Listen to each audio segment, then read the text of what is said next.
Hello, welcome to Drawing the Spirit, where art therapy meets the soul.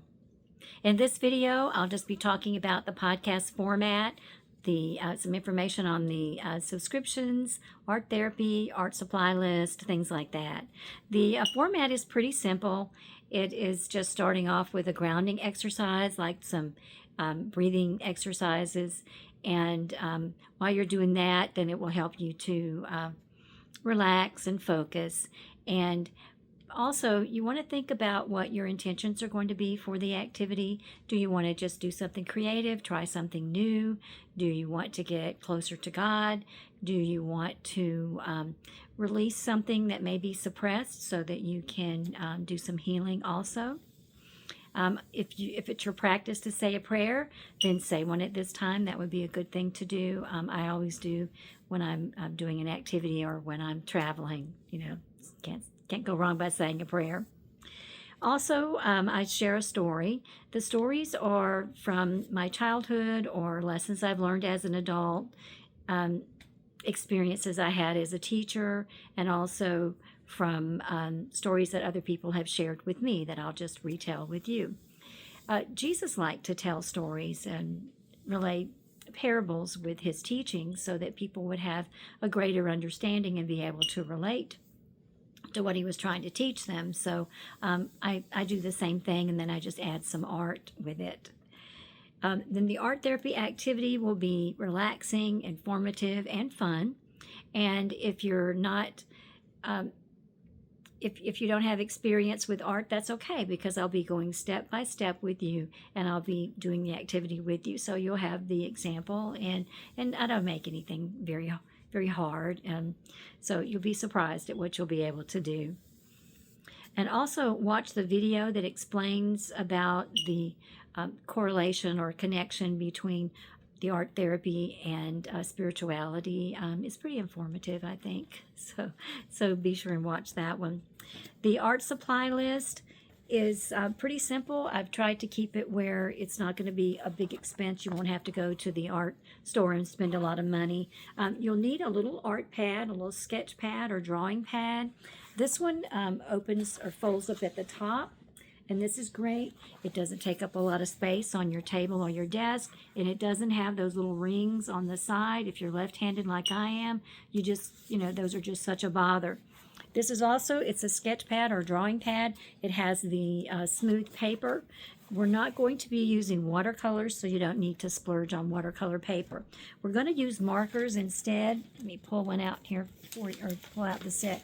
This is a professional set of markers.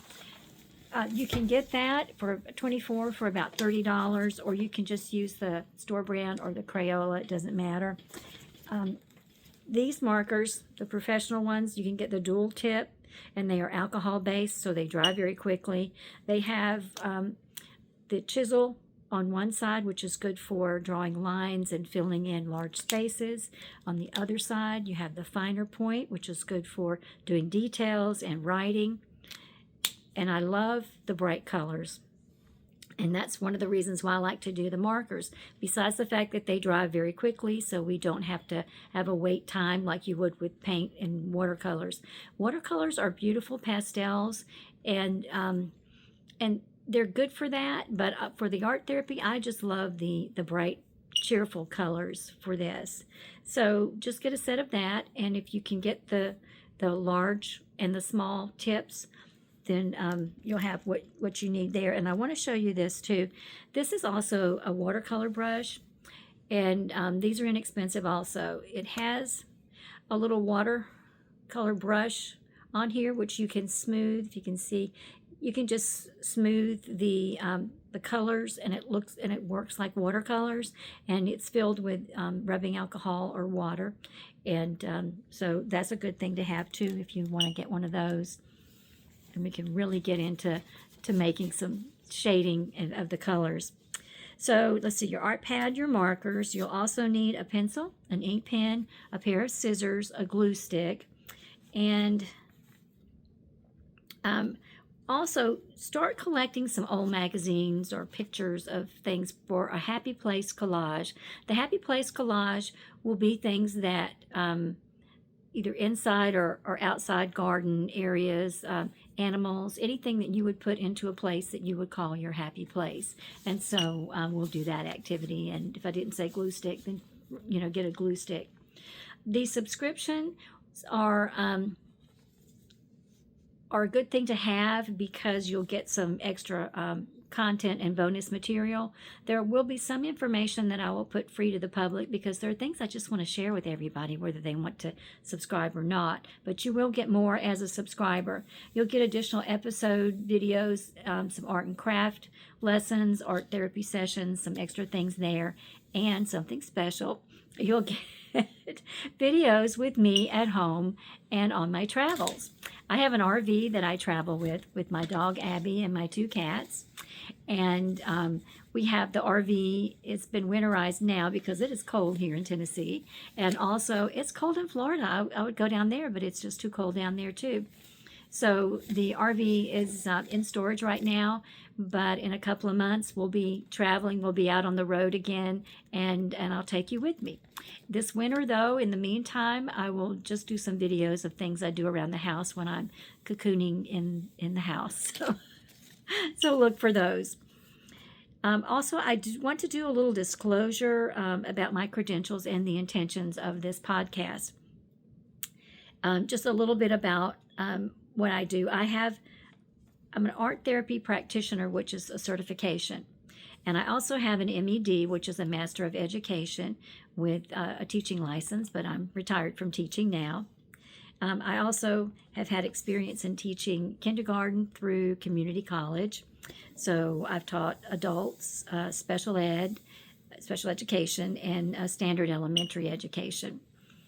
So I have a degree in psychology with a specialty in emotional and behavior disorders and an art degree. And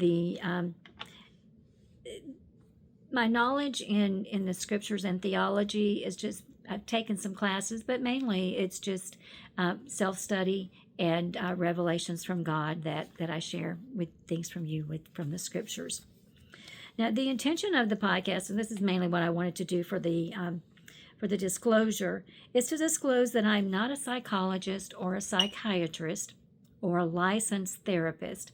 I do not give medical advice, I don't make diagnosis, and I don't recommend treatments. What I do is the podcast is just sharing information and inspiration, which helps people to be better, have a better sense of their well-being and improved emotional health, and to find peace and joy. And if I talk about a diagnosis, it would be one that was made by a psychiatrist or psychologist. So I just like to have that disclosure. So I hope that you will join me on Drawing the Spirit. It's going to be a lot of fun. So subscribe and take this journey together with me. In the meantime, stay awesome.